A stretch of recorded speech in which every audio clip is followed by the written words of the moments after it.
Welcome to USA Global TV and Radio, where our mission is to provide education, entertainment, hope, and inspiration. USA Global TV and Radio connects you with experts and audiences all around the world every single day to help you succeed in business and to live a richer life. Visit us at usaglobaltv.com to learn about career and life-changing training and mentoring programs like the Listening Mentor. Subscribe to our newsletter to stay informed about our special programs and offers. Discover how you can become a guest on one of our shows or a host or producer of a USA Global TV and Radio show of your very own. That's USA Global TV and Radio, where the doctor is always in.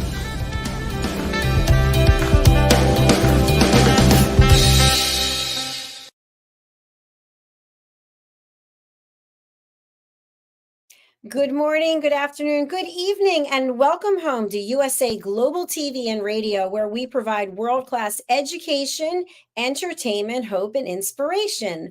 I'm Dr. Jacalyn-Kerbeck, and it's my absolute pleasure and honor to be here with you today. We want to welcome all of our new viewers on Instagram and Roku and Amazon Fire, as well as all of our loyal viewers and followers on all the other platforms. Thank you for being here. Our show today is the Mallorca Connection, starring Mr. Roland-Friedl. And our topic is shame and guilt, emotions impacting our decisions. So let's welcome Roland to the program. Hello, Roland. Hello, Dr. Jacalyn. Great to see you, and hello to our audience, wherever you're joining us. Hello, thanks for being with us. Nice to have you with us as well. We want to say hello to our audio-only audience as well on the podcast platforms. Roland, you have been helping people for decades. You are a serial entrepreneur. You're a entrepreneur. You're a coach, a speaker, and an author. You have your own platform, which you'll talk a little bit about as well. And you also are a Juice Plus distributor and somebody who's really focused on living a clean and healthy, productive, long life. So thank you for being here with us today. Thanks for having me. It's a pleasure. So this topic is an interesting one because these are emotions, shame and guilt, that people don't really like to talk very much about. And so they may be harboring some feelings about something from decades ago and not really getting in touch with what's going on with them. When you think about negative emotions, just in general, what comes up for you? Well, actually for me, there are no negative emotions. They're just emotions, but some feel good, some feel bad, but all emotions are good because they give us a feedback. What's going on? So when I'm hungry, it doesn't feel good, but it gives me feedback. Maybe I should eat something. Or when I don't know, I'm scared because I don't know, a tiger is sitting in front of me or running towards me. It makes sense to run away or even counter-strike if possible. So emotion gives us a feedback, but but I get your point. You know, negative emotions don't feel good, and a lot of negative feedbacks, if we don't work with them and take it as a catalyst for our life, then it really can throw somebody really deeply down. So they're not successful in life, not successful in business, they fall into depression. Maybe they, I don't know, fall in any addictions to suppress this negative emotion because they don't want to feel it. Most of the people suppress them and get in any addiction, alcohol, drugs, sex, porn, work, or whatever it is, or eating. So negative emotions have an amazing impact in our life, but they're part of the game, but we have to deal with them. Absolutely. And something that's coming up for me is when I think about certain words that represent emotions. So joy. Joy to me is something that is fleeting. We experience joy as a result of something or an event that took place. We feel joyous. But when I think of shame and guilt, I think of long term. I think of this sort of like this darkness hanging over me. And it's not fleeting. It's something that didn't come overnight. It's a result of a number of things happening, and it's not going to go away overnight. What are your thoughts?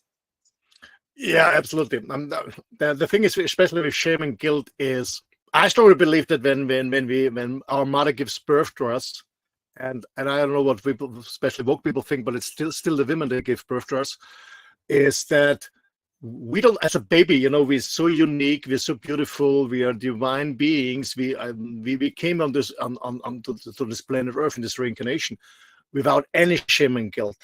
And shame and guilt comes through our socialization, through our parents, kindergarten, school, whatever it is. And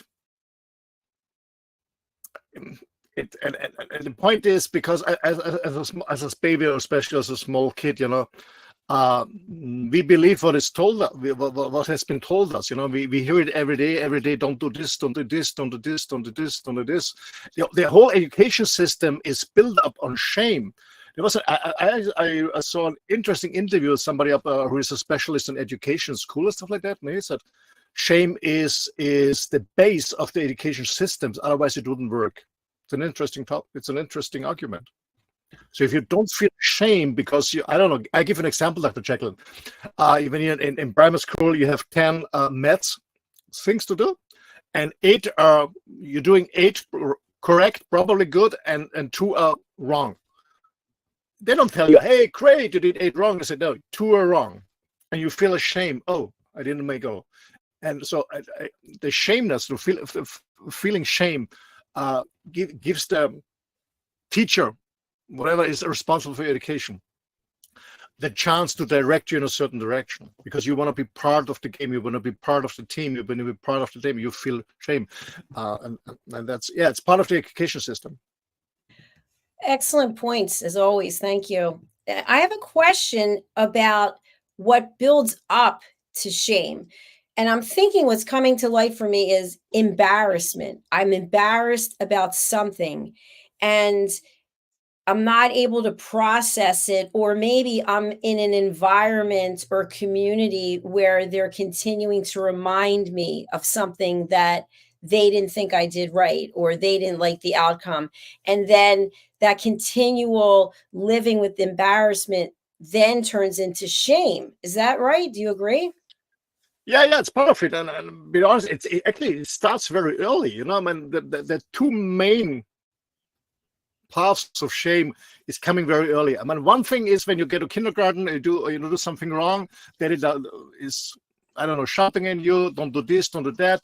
I don't know, friends are coming for dinner, and you always ask about this and this, and you always want to be in the center, and then the parents say, be quiet, or not now, be quiet, or now. So you're not allowed to do what you want. You're not allowed to be like a kid, dancing, running around, shouting around, laughing, asking questions, whatever.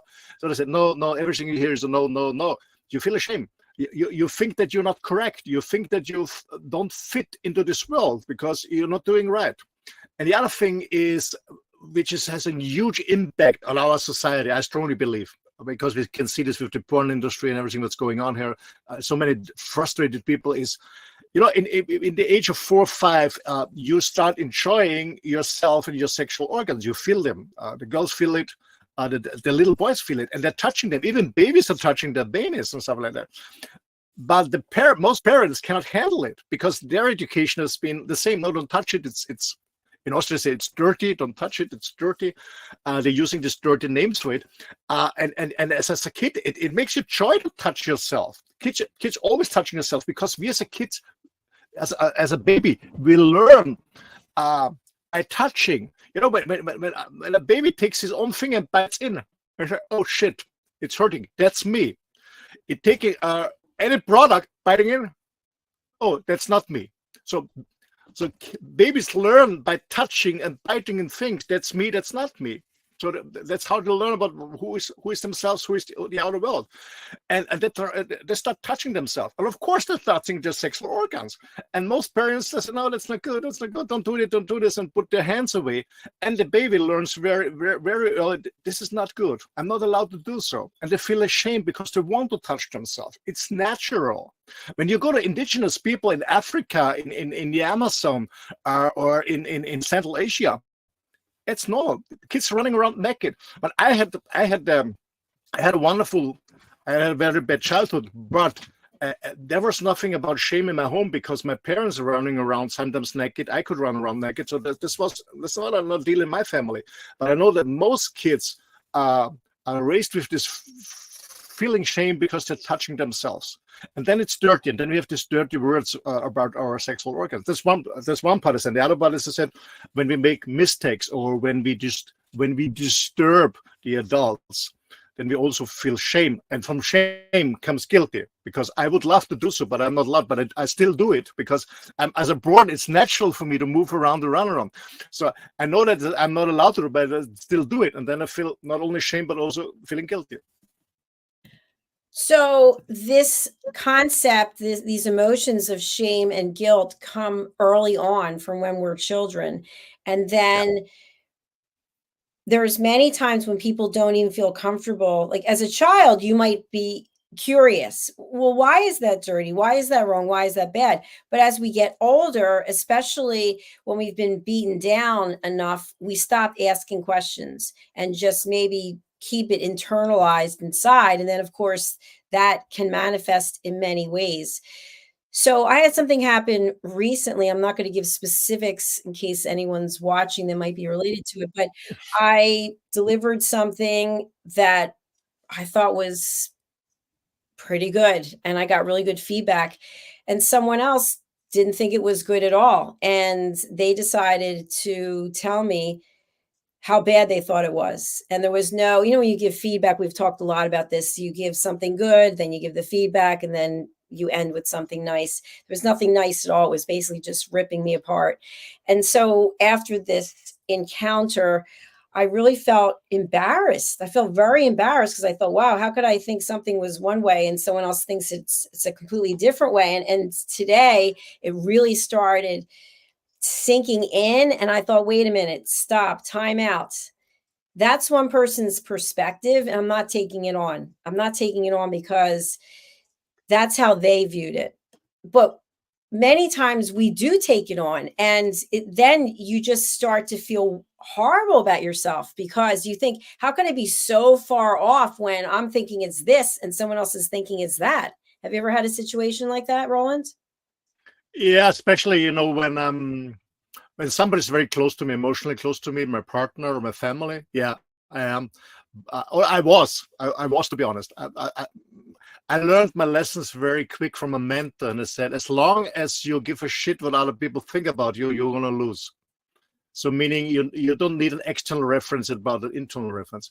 And I met this. I remember once when I had a very bad accident many years ago. A car almost killed me. I was running marathons, a long distance run, and during my training sessions in the night, the drunken driver hit me with a high speed, and I was 6 months in hospital, and I wasn't sure if I'm gonna make it. And so I came back, and I don't know. I came out of the hospital a month later. I was running a half marathon, and 3 months later, I was running a marathon again. Actually, highly in pain. My doctor said, "You're stupid," and anyway. So, but I did 2 more marathons in a really bad time, to be honest. But I just want to make sure I just can finish it. I will never forget. I came home. I was running the Vienna Marathon. Was the first, and then was Berlin, both in 2000. And my neighbor, I came home from the marathon, and he asked me, "Hey, how was it? How's your time?" And I told him my time was a really bad time, 4 hours something. And he said, "Wow, that's slow." And I thought to myself, "What the fuck? You're sitting in your fucking sofa and you tell me I was running slow." So no, well, to be honest, no. I stopped this. I made this. I got this lesson from my mentor, and I stopped about what other people think about me. To be honest, I stopped it. But it hurt me. Yeah, in my early years, yeah, of course, especially when my girlfriend said so or my parents said so. Yes, it hurt, but I stopped it in my early years. And that's brilliant. I really admire that. Because what can happen is, as we were just saying, when you're caught completely off guard and really bombarded by negative feedback, that can really do a number on you and have you questioning everything about yourself.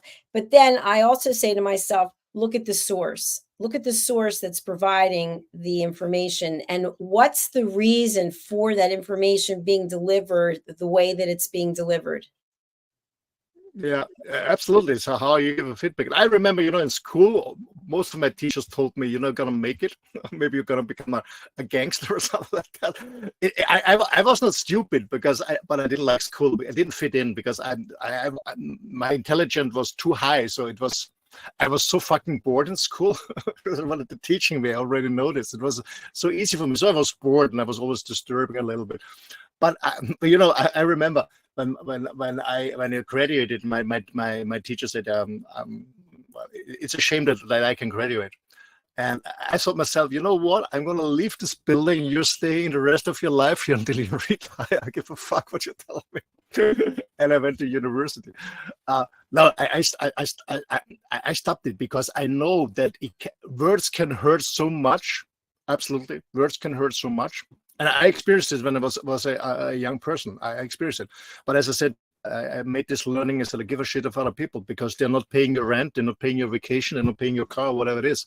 So go your way, find your way, find your purpose, and then go, and don't take care.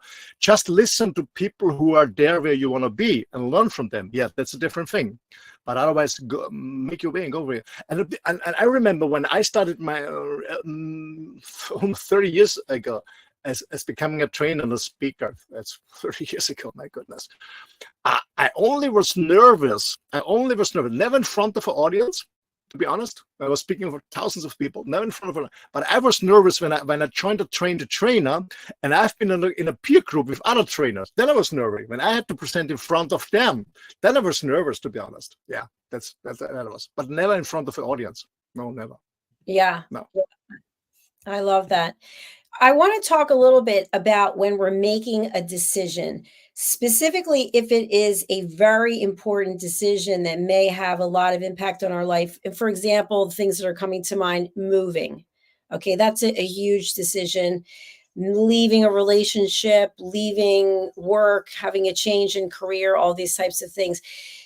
And when you're about to make a major decision like that, there's already a lot of emotions typically that can be going on at the same time because of the unknown, because of leaving what is known, whether it's perceived to be healthy, unhealthy, and then going to something else that we don't know what it's going to be. So there's already that stress, anxiety, sometimes fear.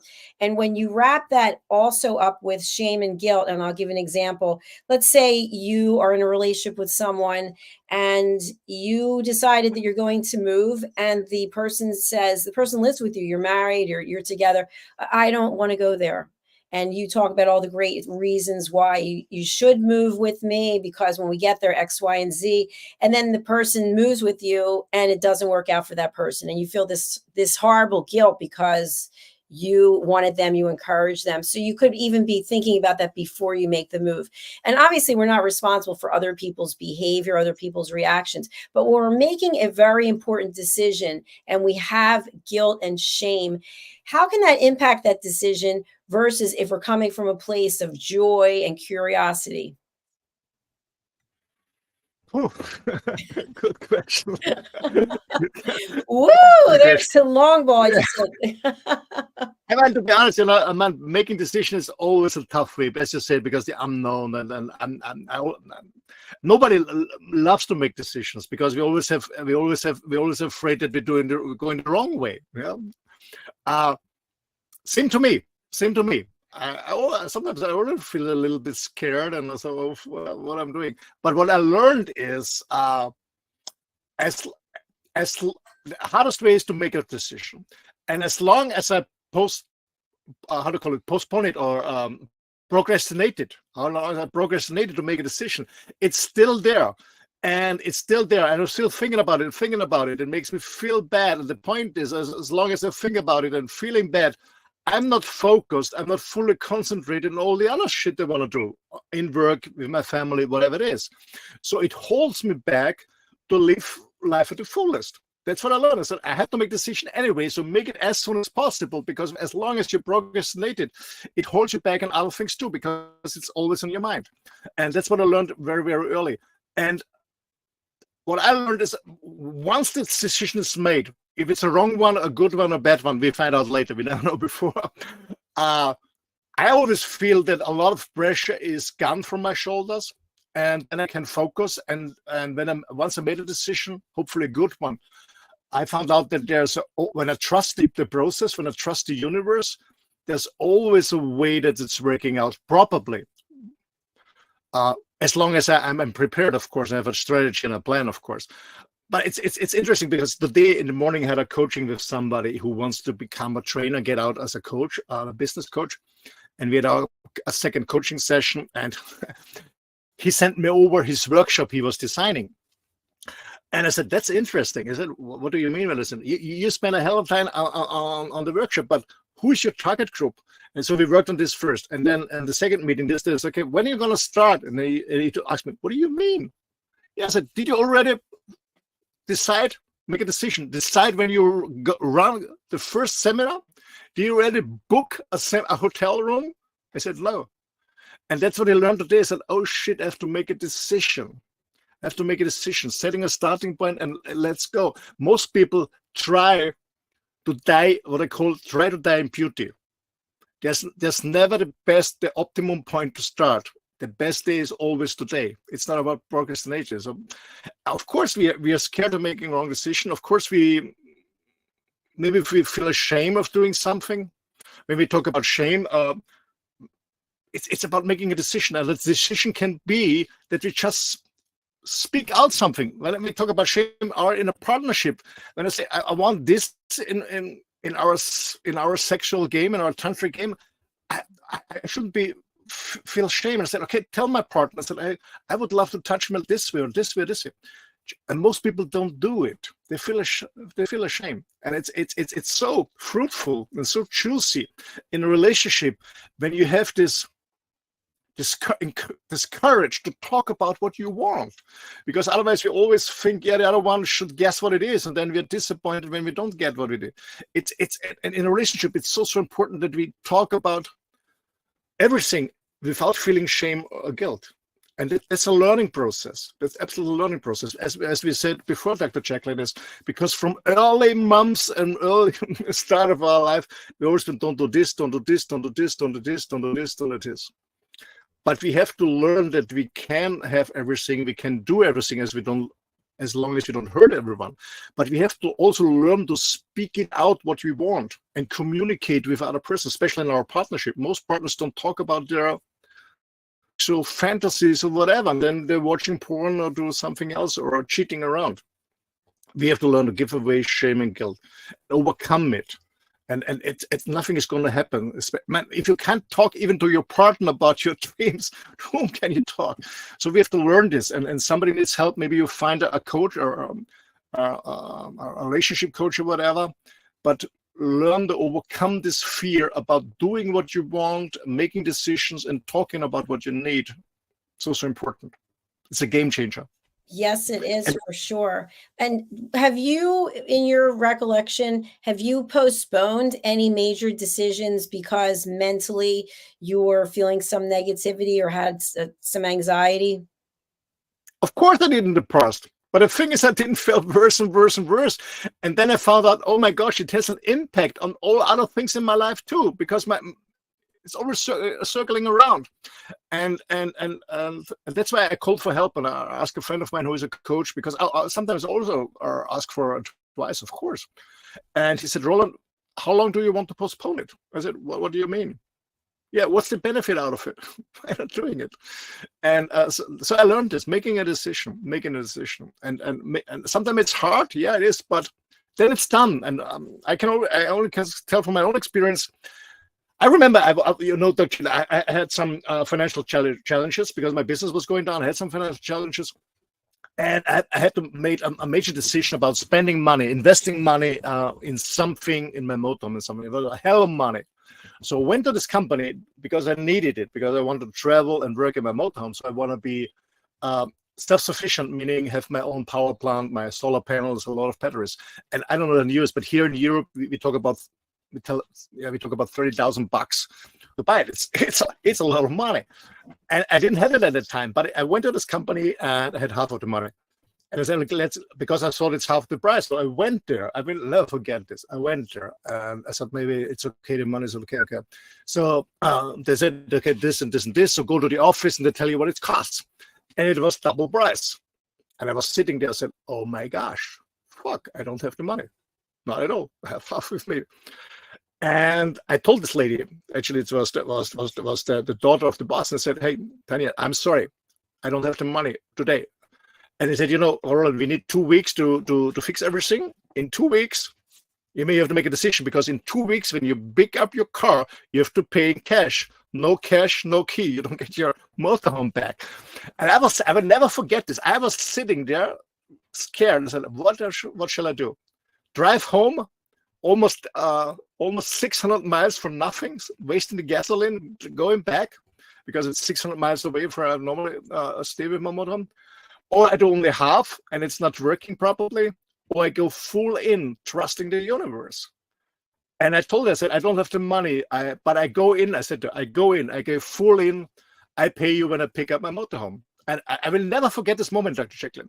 I made the decision, and suddenly all the pressure went away. All the fears, all the anxieties, all the self-doubts went away. I felt so good, but I still didn't have the money. So I said, okay, let's do. And I know a friend of mine is going to pick me up later, so in a few hours, I had a coffee. And then, you know what, half an hour after I made this decision, I got a phone call from my largest client at the time, Xerox, and they asked me if I can deliver some online courses, double worth than I had to pay.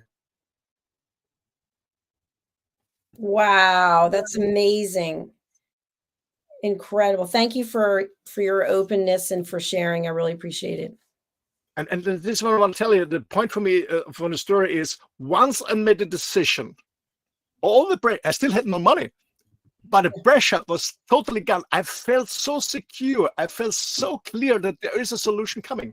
But actually, the job come in, but I know that they pay me in 90 days. So I asked a friend, I sent him an email, I said, here it is, the money has come, please can you give me the money, I pay you back. And I said, okay, normally I do it, give you 15,000, but he gave me, because I couldn't show him that I can actually really pay him.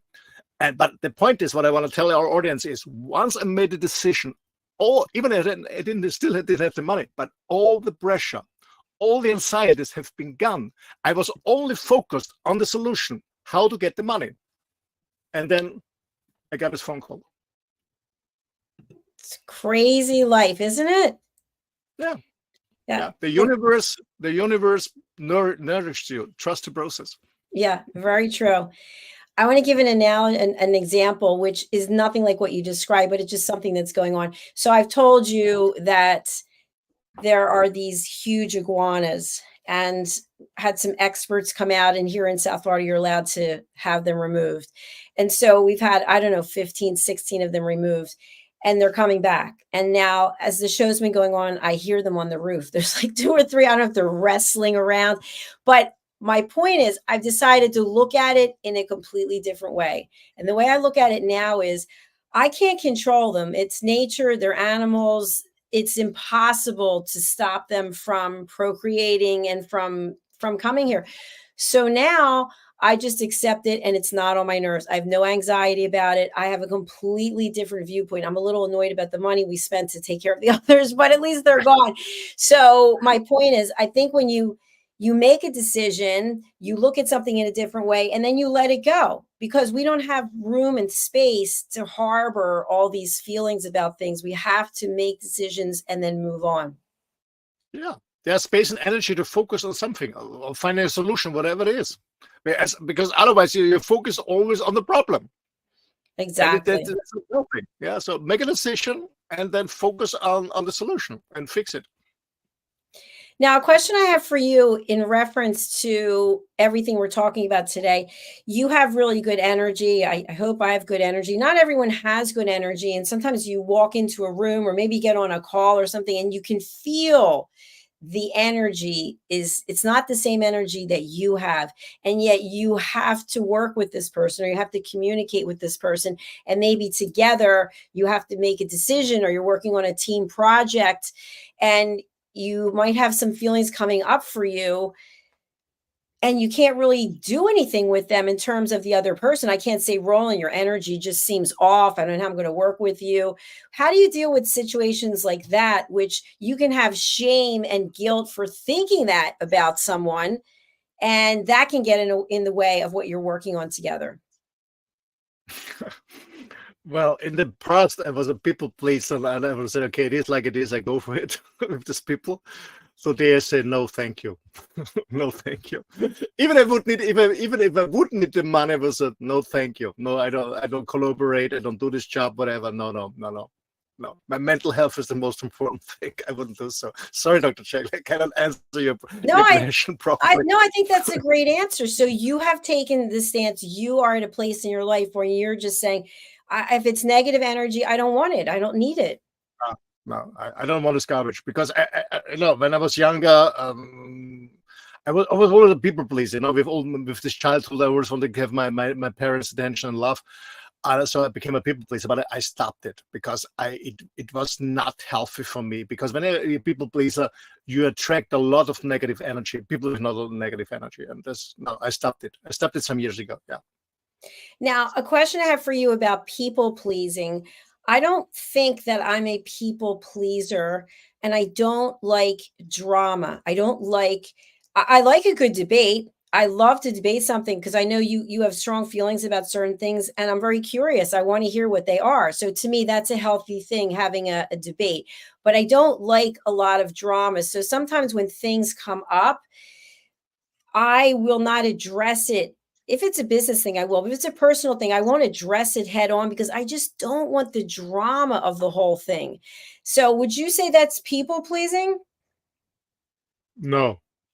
People pleasing is when you do something you don't want to do, but you do it because you don't want to disappoint somebody else, and you go over your own boundaries, what is not healthy for yourself. This is people pleasing. Okay, so it's a completely different thing. So no people pleasing, but what about if you don't want to have drama, and so another party is very much living in drama and chaos, and instead of confronting them, you just choose to take a step back and not deal with it? Well, it's depending. When you're in a relationship, there's a lot of drama. I've been in one. There are two ways: you escape it, or you try to fix it. But you cannot heal the other person, and you cannot therapy the other person, because when the other person is a trauma and tells you that you're the trauma, but you find out, no, it's not me. But it's difficult. You have to make a choice, because you cannot rescue everyone. But sometimes you play trauma. Sometimes I play trauma too, to be honest. Of course, sometimes it happened to me when my girlfriend says something, especially it's my girlfriend. I never played trauma with other people. That's interesting. But with my girlfriend, she says something to me, then I realized that I start playing trauma. But as I was always working on myself, I really stopped in and said, hey, is this the little Roland or the adult Roland that's now talking or behaving? When it's the little Roland, I said, okay, little Roland, I take care about you. All is good. But no. Yeah. That's what I learned, is reflecting myself is the little vulnerable Roland who had a bad experience talking or behaving, or is it the adult version of myself?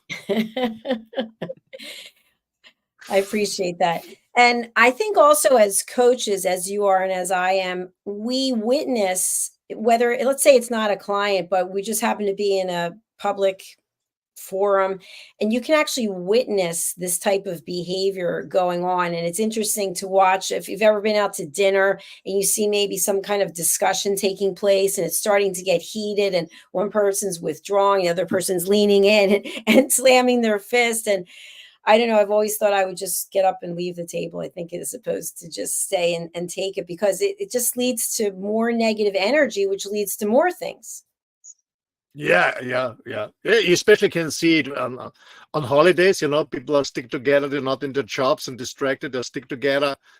You can see that on vacation time on the airports. Busy parents on their phones and their annoying kids. And all the whole drama playing all the time. Yeah, you can see it. Yeah. Well, maybe that's one of the reasons I travel most of the time by myself in the motel. I enjoy myself and my dog. She's sometimes a bitch, but she's not playing drama at all.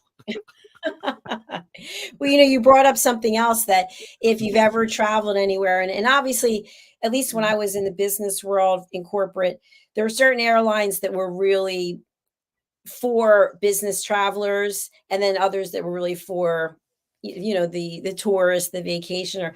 But when you're on a flight or you're someplace where there is a child screaming, I used to get so upset and then now, as I'm older, I don't like it, but I've learned how to tune it out. And I think about the parents. I think about whomever is with the kid and what they have to deal with that whole time, the screaming right there in their face. So I have a different view or different perspective on it in my older age. I was always using noise canceling headphones. Oh, smart. That's very smart. I was only annoyed when there was heavy wind and kids are eating and then they're warming on me. That's happened to me twice, but otherwise I don't care about the noise. Or I have that Coke on my suit, something like that. Or the tomato with the ketchup from the burgers and oh my gosh, what a mess. But not the noise. Noise canceling is working properly. Yeah. I know we're coming close to the end of the show, but I do have another question for you, which is, and I'm going to ask you to answer this as a coach.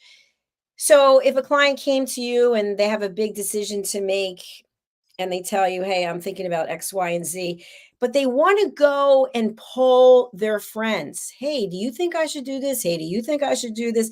And get that kind of feedback. As a coach, what would you say about that? First of all, why do you need their feedback? Why? What's your motivation to ask them?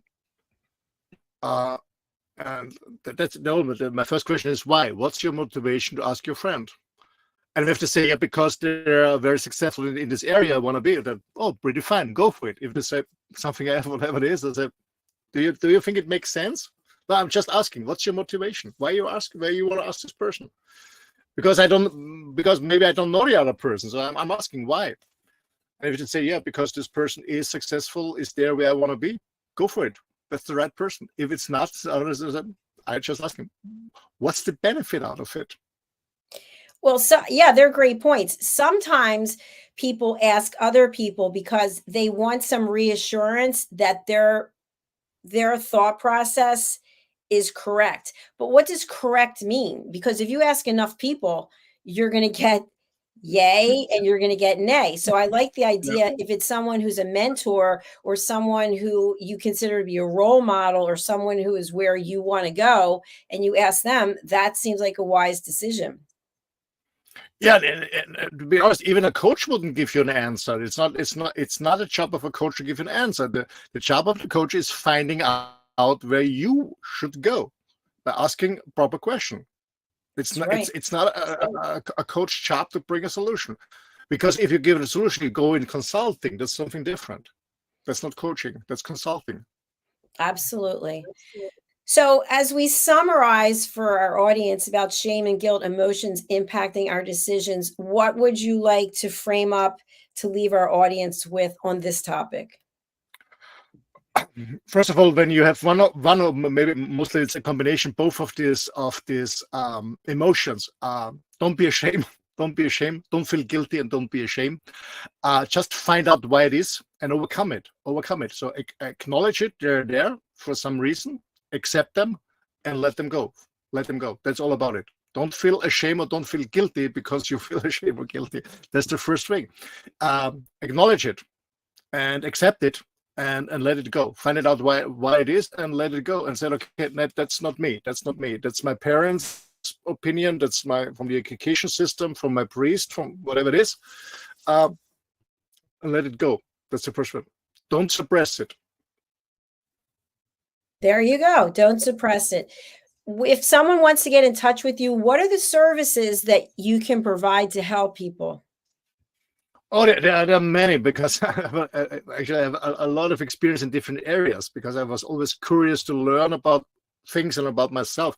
The best way is, ladies and gentlemen, have a look at my website. When you go on my website, it's roland-friedl.com. It's my name. I will spell it for you guys on an audio podcast. It's ROLAND FRIEDL.com, roland-friedl.com. And then you can click on, and you will forward it to other website. SBS is my business website. If it's a business contest, Bearing for Man is the men's work I'm doing. Wireless Life Rocks is for people who want coaching in changing their lifestyle, going in a different direction, whatever it is. So you're more than welcome to go on my website or send me directly an email. It's office at my website's name, my domain name, roland-friedl.com. You're more than welcome. Thank you much, my dear friend. Thank you so. And I just want to say that next week we're going to be here on Monday instead of Tuesday. So okay. Monday, same time, same procedure. Yes, so it'll be the Planet Earth show followed by the Mallorca Connection. Yes. Thank you for having me. Thanks to all the audience for joining us. Thanks to be with us. And thank you for sharing and caring. And thank you for recommending this channel. Thanks a lot. Thank you very much, Roland. I'll talk to you soon. Bye. Bye-bye. Thank you, everyone. Please do reach out with Roland. You can go right over to his LinkedIn or his Facebook or his website. He has given me so much direction and guidance over the years. We've known each other. I highly recommend that you reach out to him. If you are interested in being a guest on any of our shows, please go over to our website. It's usaglobaltv.com.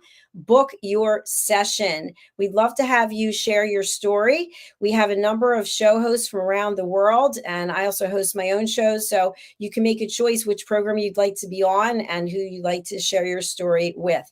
For now, we're going to hear from our sponsors. We are super appreciative of our sponsors who help us continue to expand. As I mentioned at the beginning of the show, we are on social media, on LinkedIn, on Facebook, on Instagram, and of course, our main platform is YouTube, USA Global TV and Radio. And now we're on Roku and we're on Amazon Fire. I'm also an Amazon influencer and I do my own Amazon live episodes. So if you're an author or you are someone who has something for sale on Amazon, please do go over to our website, usaglobaltv.com, and book your session for an Amazon live episode. I'd love to help you share your story. All right, let's hear from our sponsors, and we'll look forward to seeing you for our next show. This program is brought to you in part by the British School of Excellence and founder, Mr. Philip Sykes. Building confidence, changing lives. Do you share our view that etiquette is a set of modern life skills that are essential for personal and professional success? Join us as an etiquette coach and change people's lives through the power of etiquette and manners. The last few days have been really amazing. I had a trainer course from the British School of Etiquette. And I must say it's been one of the best decisions I've ever made and one of the best investments I've made in my own training and development. Now, words alone will not describe the transformation and the positive path that I have traveled with the British School of Etiquette. I found I learned a lot from the lessons this time I came. The last few days with the British School of Etiquette have been fantastic. And what I've learned now is really beyond my expectations. This is the most rewarding experience and the best investment I have made this year. It was just great. I learned so much, and when I go back to Belgium I will incorporate a lot of it into my day-to-day life and business. It's been absolutely wonderful for the whole week that we were here. I feel transformed and I feel like blowing a trumpet and tell people, come and do this school. This class is the best. This is the best school ever. You should take it. It will change your life immediately. I am now able to teach other people how to bring the best of them. Thank you. Thank you, BSC. Thank you. Thank you so much. Thank you. Thank you to our clients for their testimonials on the Train the Trainer program. Our exponential and global growth is so significant that we've evolved from the British School of Etiquette to the British School of Excellence, where we're investors in people. Let us invest in you and your career. Contact us to become an etiquette coach. Go to thebritishschoolofexcellence.com. Start your career and elevate your success today. Meet Dr. Jacalyn-Kerbeck, President, Founder, and Chief Listening Officer of USA Global TV and Radio. She is a certified life, career, and executive coach. Dr. Jacalyn is the Amazon #1 best-selling author of Behind the Green Screen and Adversity to Awesome. As the listening mentor, she teaches children and their families how to listen at an elevated level through the book series titled The Amazing Adventures of Lady Ella, the Listening Mentor.